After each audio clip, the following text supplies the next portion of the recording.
Great. Well, thank you. And good evening, everybody. It is really a pleasure to be here with you all. I want to thank everyone for joining and hope that you, your families, and our communities are all staying safe. My name is Chris Ward. I have the honor of representing the 78th Assembly District in the state legislature, which includes the cities of Del Mar, Solana Beach, Coronado, Imperial Beach, and a lot of our San Diego Beach and urban communities. We have tonight a special webinar to discuss current issues in California's education policy and budget, and are grateful to have the time with our special guest, State Superintendent of Public Instruction, Tony Thurman. Before we dive into the town hall, I wanted to give you all a quick update on what's going on in Sacramento. We had a brief period of recess in the month of July, but we are back now in the month of August up here from the Capitol in the city of Sacramento. Earlier this year, I was elevated to the role of Assistant Majority Leader in the State Assembly. It's really given me a strong position to advocate for the real progressive changes we need on a number of our priorities, including climate, housing and homelessness, transportation, public safety, and so much more. One of the bills that's already been signed by Governor Newsom is AB 1594, which I introduced with Assembly members Ting and Gibson to improve our efforts to reduce gun violence. This bill will now hold gun manufacturers accountable for the harms incurred with their products where state laws are violated, and it breaks through a shield currently afforded to the gun industry by federal law. And it closely mirrors legislation successfully passed in New York State around this time last year. Of course, we're committed to make sure that Californians have every tool available to keep themselves and their communities safe. Related to that, I also had signed Assembly Bill 311, which actually is going to close a loophole that otherwise would have permitted the sale of ghost guns at the Del Mar Fairgrounds. In addition to that, we've had several bills signed that are going to be able to help our transit system, our SANDAG with agency with our community sustainable communities program strategy, and a few other bills as well. But there's so much more work to do. We have to get all of our bills signed by the end of August 31st under the Constitution. And I've got a lot of efforts on climate, housing, and in particular, a community solar and storage program that we're working on right now. So I'm excited to get back to the district in the fall after Labor Day for a variety of community meetings. I wanted to tell you a little bit about the budget that was just signed by Governor Newsom in around July 1st. We take great pride in the opportunity to prioritize our skilled school children in higher education, to work on homelessness solutions through affordable housing and anti-poverty programs, to expand public health resources, and of course, provide a lot of physical infrastructure and climate resiliency projects across our district. Now, I know that so many of our families have been struggling with inflation, which is why, as a centerpiece, we prioritize an almost $10 billion inflation relief package that will go out to an estimated 23 million Californians and cover most households. You should see this fall, we are really working to get those checks and those debit cards out to you. A check of up to $1,050 based on family size and income to help you with groceries, gas, childcare, rent, whatever the issue is that you want to put that money towards. This is money that we are giving back to Californians. But in addition to that, as our representative, I've had the pleasure of working with so many to fund so many priority projects and topics that are important to the San Diego region. We just announced, along with Senator President Pro Tem Tony Atkins and some of my colleagues, a variety of dollars that were being afforded to parks and library systems and social programs across the San Diego landscape, including $100 million that I advocated for in state funding for new student housing at UC San Diego that will help with construction starting this fall. In about 2 years' time, an additional 1,300 rooms available on campus to UC San Diego students. And of course, we've had record per pupil funding for our public school classrooms, which I know that we will get into in this forum here today. So with that, I'm going to welcome our State Superintendent of Public Instruction, Tony Thurman, to join us right now. He was sworn in as the 20th California State Superintendent of Public Instruction on January 7th of 2019. Superintendent Thurman is an educator, a social worker, and a public school parent who has served the people of California for more than 10 years in elected office. Previously, he served on the Richmond City Council, the West Contra Costa Unified School Board, and in the California State Assembly representing District 15. Much of his social service work is focused on improving the services to provide foster youth and directing programs that provide job training to at-risk youth. He led programs to help individuals with developmental disabilities and has 12 years of direct experience in education, teaching life skills classes after-school programs, and career training. With that, Superintendent of Public Instruction, Tony Thurman, welcome. Assemblymember Ward, good evening. It's great to be with you and the members of the 78th Assembly District virtually. Good evening. Thank you. Good evening. Hey, let's get right into it. And I just want to hear kind of casually, what has been some of the highlights as your time as Superintendent of Public Instruction? And if you want to step back a second, maybe just broadly talk about what are your areas of jurisdiction? What does a superintendent do? Yeah, it's a mystery to almost everyone in the state, but because we have 10,000 schools and 1,000 school districts, of course, each of our school districts has their own school board that makes local decisions. So all of your districts, school districts in your assembly districts, they all make their own decisions. But as state superintendent, we work hard to get resources to our schools by working with legislators like yourself and with the governor's office and many state agencies to get resources that schools need. For example, when the pandemic started, there were 1 million students in our state without access to a computer or high-speed internet. It's hard to imagine that. And that definitely set a negative tone for many of our students who only had distance learning and didn't have tools to connect with teachers. And so we worked very closely with the legislature and the governor to get resources to our schools and to provide 1 million computers to our students. Same thing, COVID tests, whatever we need to get to our schools, that's our job. And it's been a difficult couple of years just because of the pandemic, the loss of lives, the kind of impacts that disruptions to our schools, our businesses, our communities. But at the same time, California education is at an inflection point. And we have universal preschool for every 4-year-old, universal meals for every hungry student. We have community schools to provide the kind of wraparound supports that our students need. And so as difficult as the last few years have been, I'm energized by the fact that we have such incredible resources in California to close learning gaps, to make sure our students get support and counselors. And we're excited to work with you, Assemblymember Ward, and thank you for that great legislation that you've already gotten signed to keep our community safe. And we're excited to work with you on more. Thank you. We have so much work to do. And I just also have to say, as a parent, I've got a rising 3rd grader in the public school system at San Diego Unified, and a little guy who's got 1 more year of preschool left before he heads on to kindergarten. We're just grateful for the positioning that we're trying to do to make sure that California schools are really on the up and up. Can we talk about budget? So much of what we do up here at the state, as you know, as a former assembly member and now really as a big advocate for education in your current role, it really comes down to how we're doing on prioritizing education funding. Extracurricular activities such as art and music, they're essential for a child's development, right? We recently allocated almost $4 billion for arts and music programming in K-12 schools. What do you see as some of the strategies being utilized for the distribution of funding among schools, and particularly some of the lower socioeconomic communities that are underfunded?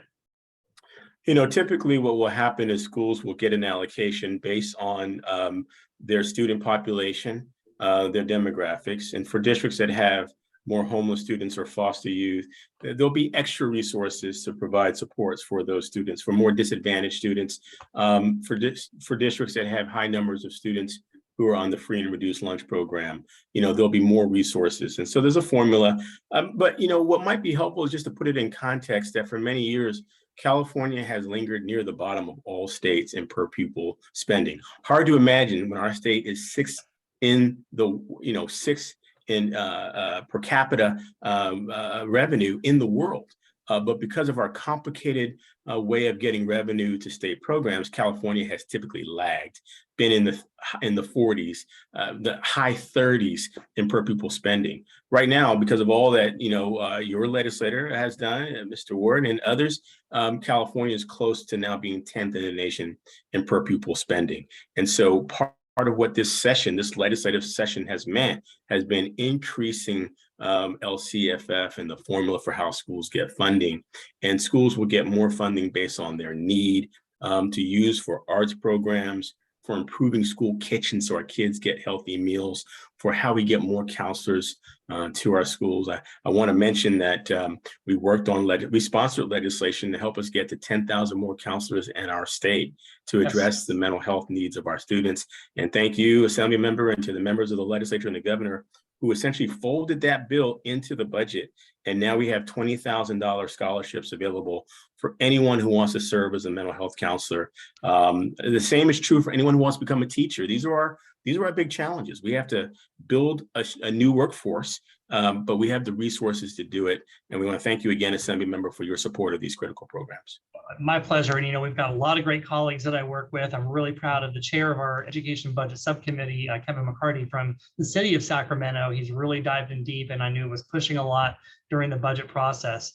You mentioned a couple of times too about food insecurity, especially during the time of COVID and the shutdowns and, families that were going without. What efforts have you seen happen across our schools to be able to specifically help students that are struggling with food insecurity?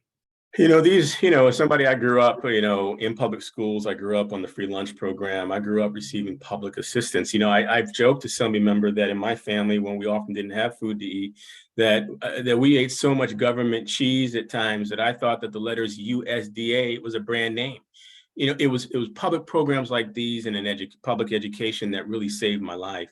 So I'm very focused, really, on the needs of our students who experience food insecurity. And it's hard to imagine that there's so much food insecurity, recognizing how much wealth we really do have in our state and in our nation. That said, during the pandemic, our schools became a lifeline for students and families who were struggling. At one point, if you took a snapshot at one point during the pandemic, our schools had provided more than 800 million meals that were desperately needed for families who couldn't get resources. A big shout out to our grocery workers and other, essential workers who, kept those doors open. But there were just times when families lost a home, lost a loved one, someone lost a job. And so our schools really filled in the gaps. And we got all kind of, we had the right to the federal government to get flexibility and waivers on how to make sure those meals could go to those who needed them. Now what we're focused on is how do we make sure that every student can get a meal regardless of their financial background. And so when I talk about universal meals, that's all we're really saying is no one's going to be turned away. Every student can get a meal, because we know if you're hungry, it's harder to learn. And so we want to address that issue. Now, what we want to do is also give our school districts the ability to upgrade their kitchens and their facilities. Again, $600 million that the legislature and the governor have put forward. That's going to allow schools to change the way we prepare food. Less processed food, less central kitchens shipping food out, but rather food made locally, healthier food, so that our students get the best, so they have the best tools and ingredients to help them. And we work to help California get better reimbursement rates from the federal government to cover these costs. And so California is really leading as it relates to dealing with food insecurity. We still have a lot of work to do, but we're really trending in the right direction, moving in the right direction to help hungry kids to be able to get the meals and support that they need. Absolutely. I mean, 3 nutritious meals a day, making sure that they're ready to go and ready to learn. We want, and then of course, related to that, we've got so much work to do on housing security as well, too. It all ties together, of course, but I'm grateful for that particular leadership and effort that you provided when we were discussing this during the education budget this year here too. I know that you said a lot of your work prior to the legislature focused on helping our foster youth. And improving a lot of the services available to them. So can you talk about maybe what some of the things that are being done to make sure that foster children and at-risk youth are receiving an equitable education? Well, people may not know, but California now offers what's called a Chafee grant. It's essentially a scholarship for anyone who's been in foster care, and it is a guarantee that they will have money to pay for tuition and housing and books. And, as an Assembly member, I authored legislation that would extend the time frame that youth could have these resources. It used to be that at 21 or 22, because of the limit of resources, they'd say, hey, that's it. Now we extend these programs to 27, 26, and 27, recognizing that most young people take a little bit more time to develop. And if you've been in foster care, you just don't have the supports that you need. And so as we go forward, where I think we have to lean in is what we do to support homeless youth in our state. It's hard to imagine, but there's probably at least 300,000 homeless young people in our state. Some of them are literally living on their own, and we've got to figure out a way to get more resources to them, because if we don't help them as young people, sadly, they will become homeless as adults. And we all know that we are dealing with a high level of homelessness in our state. And so we're grateful for the work that has been done to support foster youth. We want to build on that to support homeless youth in our state, prevent youth from becoming homeless, and certainly support the youth and their families who are homeless in our state. That's right. And 300,000, it might sound like a high number, but it's so hard to measure everybody because some are falling in and out of homelessness, or they're in the shadows, they're surfing on couches, they're living in their vehicles. We've got our work cut out for us, and I'm with you 100%. It's important to me. I was the chair of our regional task force on the homeless when I was serving in local government down in San Diego. We've got to follow evidence-based best practices to make sure, to your point, that more people are being diverted from falling into homelessness in the first place, and then also resolving especially family homelessness so that they can get on more solid footing. How do you think for children that are in the foster care system, let's tie that together with our investments that we're making on counseling and mental health services. How do we specifically make sure that we're helping that population? Yeah, and thank you for your work in local government. It'll come in handy. I think this is a critical need, and you're right. 300,000 is probably the number that we know. Right. The ability to get an accurate count is very difficult because of the sort of transitory nature of those that we serve. And so, but your experience is helpful. California really does lead other states in the way we support our foster youth. Sadly, it used to be that when you turned 18, the system said, that's it, you've timed out. This was an awful thing to say to young people who really have moved around to lots of schools, who've been in lots of homes, who haven't had support. Now California allows those who are transitioning out of foster care to have longer term benefits, financial benefits to support them, support to get into transitional housing programs where you can learn as an 18-year-old or a 19-year-old how to live on your own, but with support. And so California really does do more than most states here. But the federal government gives such a small allocation for all foster youth in the country as it relates to education. We're tinkering with some bill ideas on how to get those funds expanded, even just by getting a better count of the number of homeless youth in our state. We can get more federal funds that can be used to support homeless youth and foster youth. And so, California does some great things, but given the amount of, a number of people who are unhoused, we just have a lot of work to do to continue supporting foster youth and homeless youth. Well, we're going to keep working on some of those legislative ideas this fall, I'm sure, as we look forward to the next session starting in December. Staying on foster youth, I know that it is, particularly a vulnerable population, all that they have been through. One, to complete high school, right, on time and with all the necessary achievements, and making sure they don't drop out, right? And then really positioning them for those that are wanting to go on to higher education for success in some of those institutions. Do you see any current strategies right now to help increase the percentage of foster youth enrollment? And what are we doing about student retention? We have in California some great organizations that have worked with foster youth and do advocacy, like the John Burton Foundation, that has helped us to strengthen the Chafee grant that I mentioned, so that there's more awareness of the money that's available for foster youth to go to school. We continue to work to make sure that foster youth are aware of all the financial aid that's available to them. That starts with just help filling out the FAFSA form and just making sure that they get access to that. And there have been a number of bills to make it easier for foster youth to get access to the FAFSA form completion, so they're aware of funding that is available. California, again, we've made the first 2 years of community college free. That is a critical opportunity for foster youth, for people who are career changing, or just someone who wants to keep the cost of going to college down. The cost has really grown, and a lot of our college students are homeless and food insecure. And so being able to go to community college and transfer in certainly helps to keep the costs contained while we work on ways to lower student debt. And so, we're building this kind of patchwork system of supports for all of our students, including our foster youth. The graphic that is here that just got put up is just really a way of showing the high level of investments that are being made in California schools. And you'll see things that we've talked about, the universal meals, the universal pre-K, the community schools, and this is like wraparound supports. We have a $4.5 billion strategy for mental health, expanded learning. We were able to provide more supports before school, after school programs, anti-bias education, and of course, training for our teachers. And so, billions being invested in California schools that I think are going to transform California schools, help us to build a better education system than what we had before. We'll certainly keep foster youth in mind as we do that work. A lot of great work ahead of us, but we're grateful to have champions like yourself to partner with as we do that. Well, it's great to see everything here visually. I mean, you're right, it's all connected in this circle, so many different elements that we've got to lift up at the same time.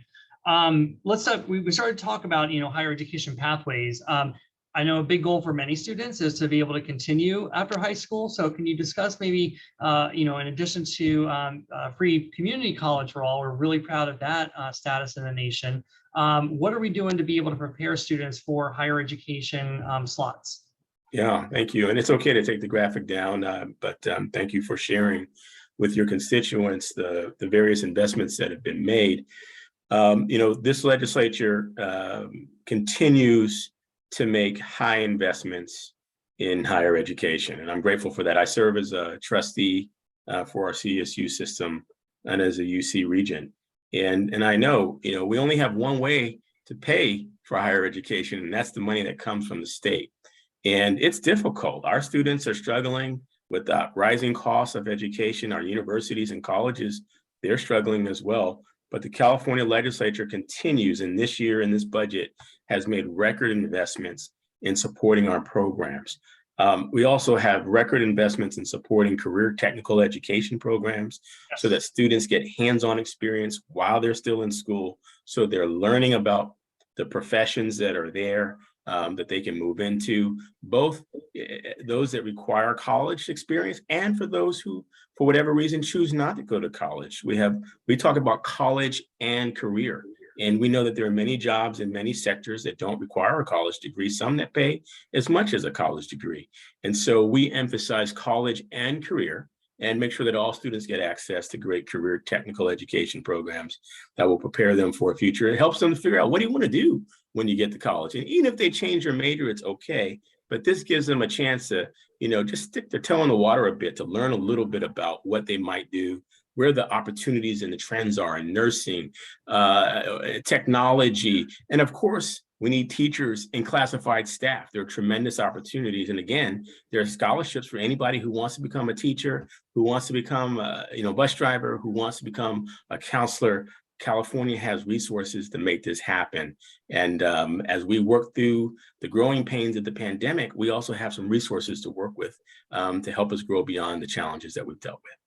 Right, and I know we've been proud to be able to fund so many workforce development opportunities, so that back home, back in our local governments, our local school districts, they can really put that out and really encourage people, especially through our community college systems. And we've got one of the best in San Diego, to be able to look for all these opportunities as an individual is figuring out what pathway is best for them. It may not be a four-year education. A lot of our more skilled trades and other technical education, those careers are wonderful and they're needed and they're lucrative and they're good salaries. So we've got to make sure that we're finding the right educational pathways for the right individuals, the right students.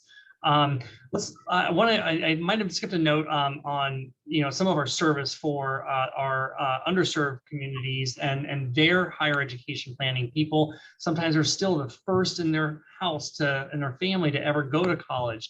And so we've got to make sure that California is the opportunity place to be able to help everybody rise to their full potential.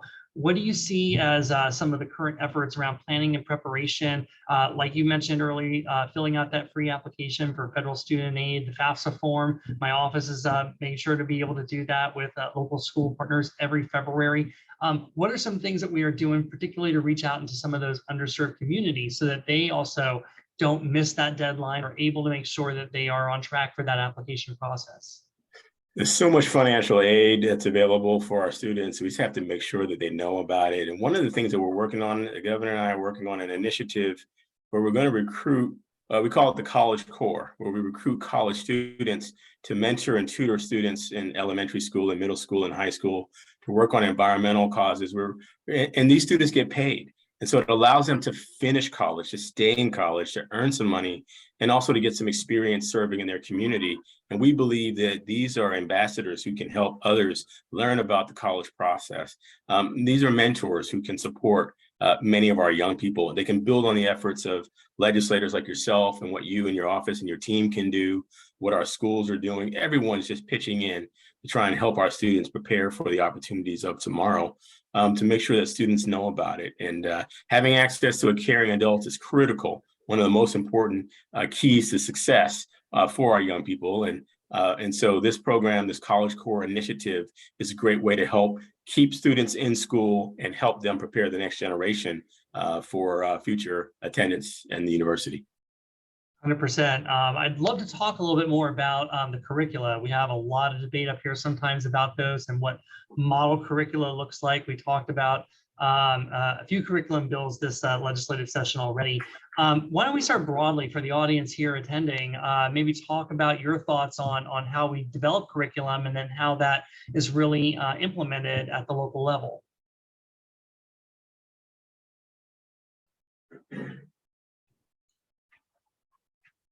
Oh, did we lose you? No, I'm here, Assembly Member, just working through a tech issue, but I did hear your question. No problem. So when we're thinking about shifting gears on curriculum, what do you think about with curriculum development just generally, and then how is that implemented at the local level to meet local needs? I mean, the truth of the matter is, school districts have lists of curriculum that they can use, approved curricula that they can use for any topic, like teaching students how to read, for example. But then there are some curricula that get approved at the state level, and it can get controversial. But the state has approved various things around health education and sex education. The state has approved an ethnic studies graduation requirement. And that just simply says that students should have the chance to learn about the contributions of people of color in our state. And it's statistically proven to help students of color and to help students from all backgrounds to do better. Sometimes these things get politicized, but the reality is that usually teachers come together to write draft curricula. You get input from the public, from parents, and from students. And anyone who wants to give input, we welcome your input. There's a public input process for the curriculum development. It takes years. From the time that the legislature says pass a curriculum, it can take years to develop a new curriculum or a new framework, but we always welcome input from parents and students to help make it better. And so great things are happening that are ultimately going to really help California students. Absolutely, and I gotta take an aside and really note that there are states across the country that are really trashing so much of their curricula, right? Regressing into thoughts from 40, 50 years ago, and in some cases even really banning books. That is not something we are entertaining here. We want to make sure that students have all of the resources to be able to have a broad experience in education and be able to make really informed choices for themselves. What do you see? One thing that's really important in my district and in our region is recognizing some of the issues facing Asian American and Pacific Islander communities. We know we this year invested $14 million to help in the model curricula for those that to understand the Vietnamese American refugee experience, the Cambodian genocide, the Hmong history and cultural studies, as well as some Native American studies. You had mentioned as well, other ethnic studies as well. How do you see the future of California's curriculum changing to ensure that students learn about other cultures and have a broader perspective of the world? As you noted, the ethnic studies model curricula has a segment that focuses on the needs of Asian American and Pacific Islanders, Latino students, African American students, and Native American students. Having said that, there are still efforts underway to create a Native American curricula. There was a bill this year that we supported to help encourage teaching more about Asian American Pacific Islander studies as a way to combat the kind of hate that we saw. And that bill is going to be worked on over the course of the next 2 years. and bringing together all kind of partners to help build a curriculum. Again, it takes years, and it takes bringing together teachers and educators at all levels to come up with what's the right level of information. And you're right, in other states are going in the wrong direction. They're saying that we shouldn't even talk about the impacts of race or slavery. They're saying that we shouldn't support our LGBTQ plus kids. And I just think that they have it wrong, and they're creating damage. And if you look at it, we're seeing an increase in depression amongst LGBTQ plus students in our state. So in California, we do something different, where in other states, they don't even mention the word gay. In California, we provide training to our teachers to be able to support LGBTQ plus kids, because when that kind of support is provided, our students do better. Overall, they do better. They attend more, they have less bullying, they have less depression, and they do better academically. And so we embrace the diversity of this state. We've created our own kind of philosophy of using education to end hate, because we see these acts of hate that sometimes young people get co-opted by these hate messages. But we believe education is the most powerful resource we can use to address it. We're working on ways to teach about the Holocaust and genocide so that people never forget, so that these things don't happen again in our state, in our country, in our world. And so we think, as controversial as some have made it, we actually think that it makes us better when we recognize our diversity, when we recognize that we can work together. We shouldn't be intimidated about learning each other's history. We should instead just recognize that it's a benefit to learn that history, and then focus on what do we do to work together cooperatively. It makes us a much better state and a much better example for this great nation. I agree with you 100%. It's completely foundational, I think, to our future success. We're going to actually take some questions from the public in a few minutes. So for those that are watching, if this has maybe spurred some issues or questions that you would like to ask our superintendent, feel free to drop those into the Q&A. We'll be, as much time as we have left with him at the moment, we'll try to kind of consolidate some of those and get to those questions. But while we're waiting for those to come in, Superintendent, let me ask you, what is maybe one or two things in your last couple of years in this role that you're particularly proud of, that you and your leadership have been able to really position California for?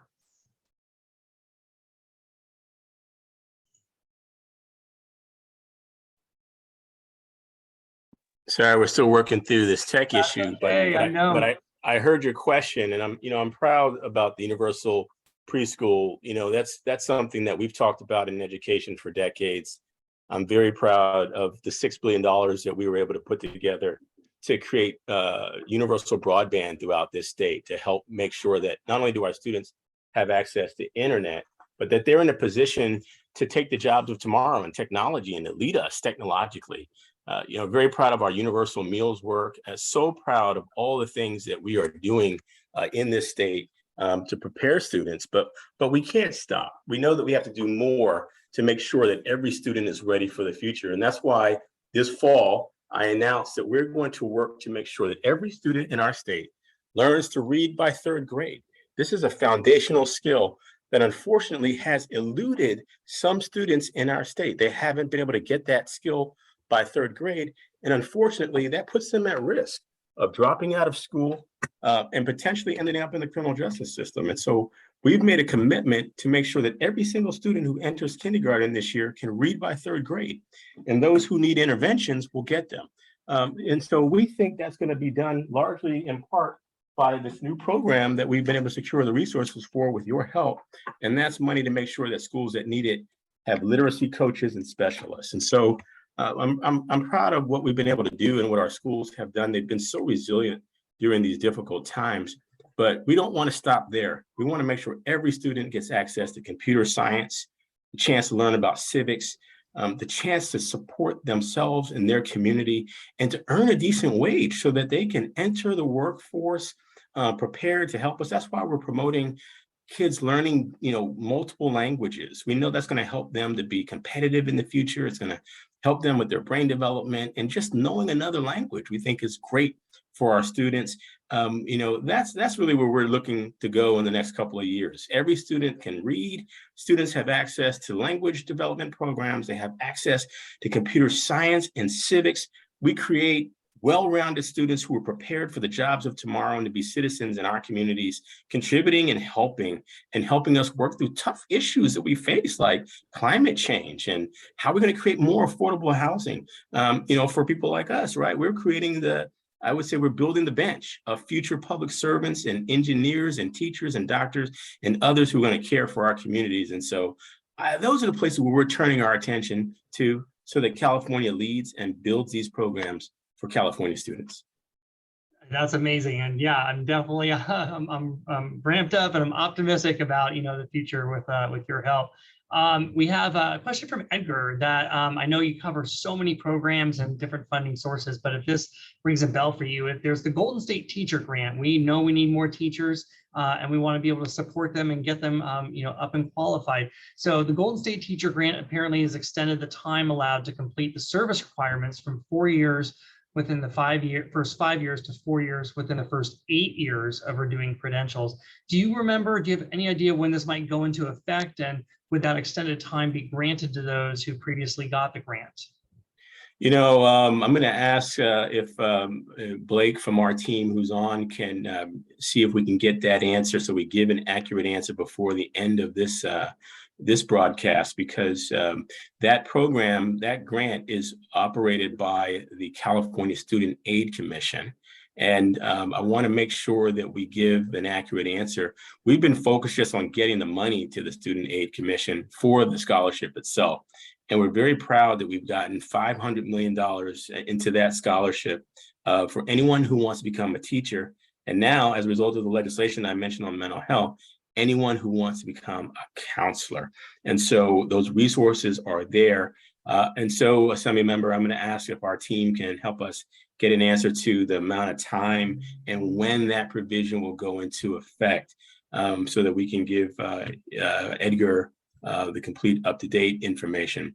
In the meantime, I would just say that, so Blake is telling us that it goes into effect immediately. Thank you, Mr. Blake Johnson from our government affairs team. It would be retroactive as well for those that were previously had gotten a grant. I would hope that that's forwarded to them too. We're going to be doing some press events with the California Student Aid Commission in the next weeks and months, because we're ready to go all out on recruitment to talk about the Golden State Teacher Grant Program, which is now broader, right? It's also for counselors. We're doing a press event this Thursday morning to talk about it. And really because we're beginning to push where we can help more recruitment. California is facing a massive shortage, like every single state, and every single work sector is facing a shortage. And so we want to make sure that people know about this scholarship program and they know about the residency programs that we offer. We've been able to secure $350 million for someone who wants to become a resident. It's a fancy way of saying you can get a credential while you're studying, while you're being mentored by a master teacher, and you get a stipend while you're learning. And this residency program allows you to work towards getting a teaching credential and getting a stipend while you're doing that. And so we're going to be accelerating some efforts around recruitment. We'll be talking a lot with the Commission on Teacher Credentialing. That agency is the one that administers this residency program. But the job as state superintendent gives us a microphone to use to sometimes get the word out there about programs that people just don't hear about. And so we're doing our part to help provide some extra messaging so that people know about the Golden State Scholarship Program and the residency programs that exist to help us build our workforce for California schools. Fantastic.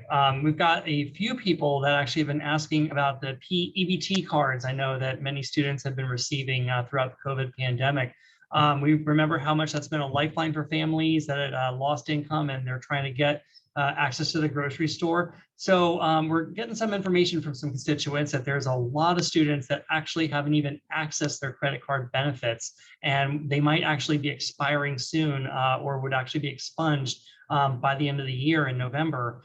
So as schools play a vital role in PEBT eligibility, I see some common asks here from some of our listeners today. So can we make sure that we're working with CDSS to get lists of students with unpinned cards sent directly to the schools so that they can actually conduct outreach and make sure that people can access those benefits before they're expunged.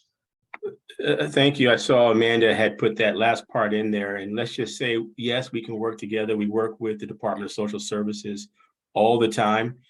We worked with the Department of Social Service when they were launching what they called the pandemic EBT card. And it really made it easier for families to access these electronic benefits for public assistance. I'm so old school. They didn't have EBT when I was a kid. I literally went to the grocery store with a food stamp coupon back then, and it was, I'll be honest, it was a time when I felt like people shamed people who were hungry and had a need. The EBT card really normalizes the process that you can go to a store, just like you would with a debit card or a credit card, you make your purchase. No one has to be in your business, and you can get what you need to provide for your family.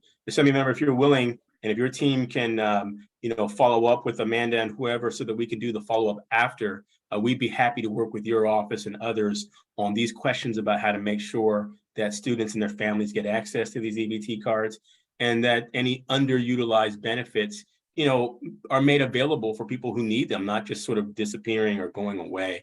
So much of this, right, is federal dollars passed down. So it's use it or lose it. We want to make sure that we're getting that out to our constituents. And I'm with you. Absolutely. We will partner with you. I'll spread the word with my colleagues to make sure that this is a very, a quite larger issue than many of us realize. And we get the word out so that people can double check if they qualified and if they have an unpinned card so that they can access those benefits in time.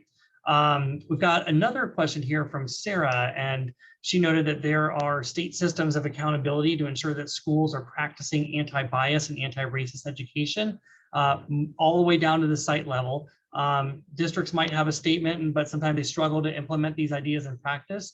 I wondered if you could talk a little bit more about, the presence or the ability to be accountable to some of these schools so that everything that we've been doing through legislation and putting those budget dollars out there to be able to help with anti-bias education, how is that going to make sure that we're reaching all students? Yeah, it's a great question. And I have to be honest, I'm not sure how much accountability there is set up in terms of oversight and holding districts accountable. But many districts have been responsive to, last year, the legislature allocated $10 million for an anti-bias grant that our office is now administering. We're working with the National Equity Project, a nationally recognized group that is trained and has the framework for how to talk about equity issues. Matter of fact, again, I have to thank you and the legislature for, in this year's budget, building on that $10 million of anti-bias education work, because it just means that we find ways to address inequity, and it exists. We just have to acknowledge that it exists. If you look at, there's famous research that shows that sometimes, people are asked to identify students who they think are different or less deserving. And a lot of times who gets hurt are students of color and students from low-income backgrounds. And it is institutional bias that just exists. And we can check that bias. We can say, hey, we're all human and we all have some biases. We can check those biases at the door and find a way to support every student. And when we do that, we will see a reduction in things like suspensions and the disproportionate suspensions. It breaks my heart to know that that the group of students who are suspended the most in preschool are kids of color, Black males. I don't know what you have to do to be suspended or expelled in preschool when you're 3 or 4 years old. This year, we sponsored legislation to flat out ban expulsions of children in preschool.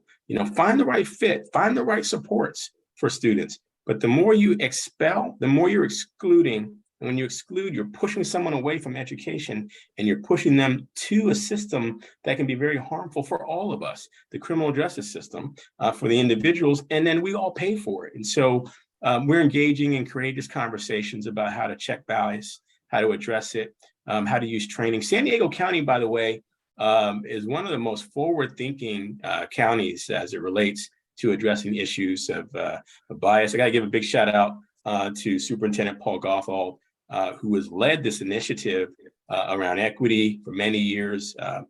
San Diego County, get back to your questions about higher education, Assemblymember, I should say that there is a program administered by the San Diego County Office of Education that ensures that anyone who wants to become a teacher will essentially be given granted a scholarship. And it's primarily focused on diversifying the workforce, and that there are these resources that Superintendent Gotthold and others have helped to assemble.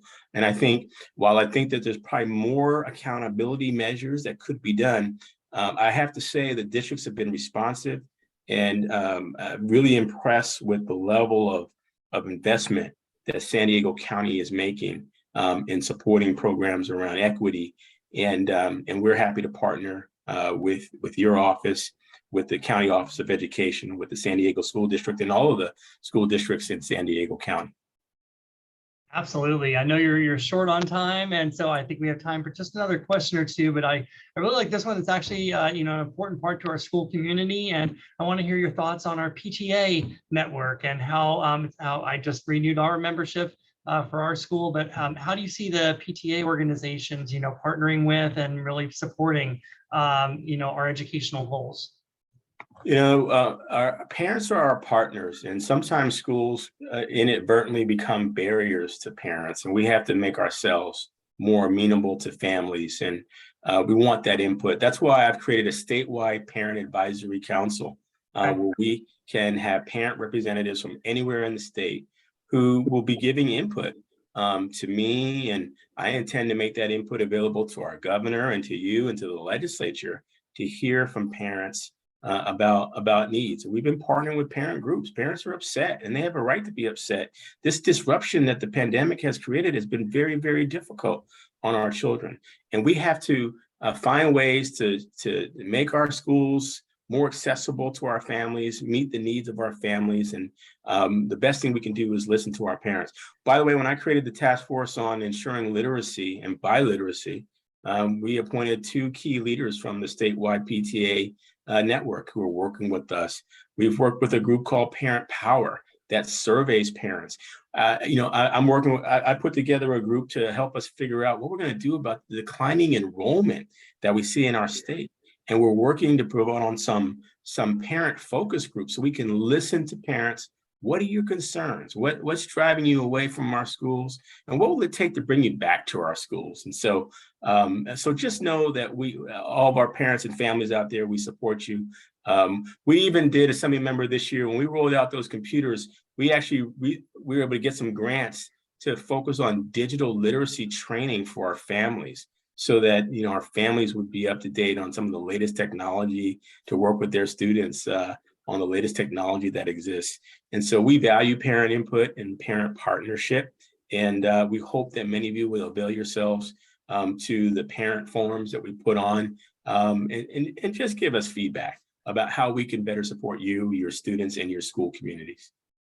Well, thank you for that. We've got a number of other questions, and we're not going to let any of those go. I see really good questions on climate and making sure that the California DREAM Act is met, on innovation, on community funded districts as opposed to basic aid districts. We've got a lot of work cut out for us, but I know that your time is limited and that you've got to head off to another event in just a few minutes. I want to thank everybody for the time and attention. Of course, this is playing on some of our channels after the fact if you missed this live, but our Superintendent of Public Instruction and all of our legislators, my colleagues here, are working hand in hand to make sure that we are positioning California forward through all of the budget and policy work that we're doing. We are going to capture all these questions, and if you left your name here, feel free. We will try to reach out to you and get back to those in consult with the Department of Education. And I also wanted to make sure that you knew in the chat that we dropped our district office contact info for the 70th Assembly District. If you have any question, Monday to Friday, 9 to 5, give us a call, or after hours, you should feel free to use our email. We'll make sure that's directed to the appropriate staff member in my office to get back to you. Superintendent Thurman, it was a pleasure to hear from you, to introduce you to so many San Diegans this evening that maybe you haven't had a chance to meet yet. But I'm glad that people were able to do this from the comfort of their own home and hear a little bit more about the work that you're doing to further our education foundations here in the state of California. Did you have any closing thoughts for the audience tonight? I just wanted to offer thanks and gratitude to you, Assembly Member, and to your staff, and to your constituents. We know these have been tough times, but people have been resilient. We know that schools in San Diego County start back earlier than most parts of the state. And we're impressed with some of the things that we've seen and the innovation that we see. And we'd like to continue working with you. So thank you for giving us an audience with your great constituents tonight. Blake Johnson from our team is going to put his email in the chat if people are looking for ways to follow up on any of the things that we've talked about. Blake has already put his email address there, and we look forward to staying connected. We hope that everyone has a great rest of the summer and a great start to the school year. We'll see you in the 78th Assembly District. And thank you for being such a great legislative representative for the people of our state. Thank you, everybody. We'll get back to your questions, and I hope you all have a wonderful evening ahead. Thank you so much. Thank you.